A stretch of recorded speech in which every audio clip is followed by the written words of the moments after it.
Noong araw, ang pag-edit ng pelikula ay manual. Gamit ang film reels o negatibo, gunting at tape. Dito kung saan literal mong hinihiwa at pinagdurugtong ang mga eksena. Tinatawag itong splicing. Isang sining na may metikulosong proseso. Ngayon, halos digital na ang lahat. Pero may ilan pa ring lugar na gumagamit ng lumang paraan.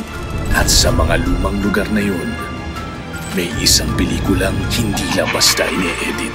Magkakaroon din ng sariling buhay. Pinakaunang horror film ng Pilipinas.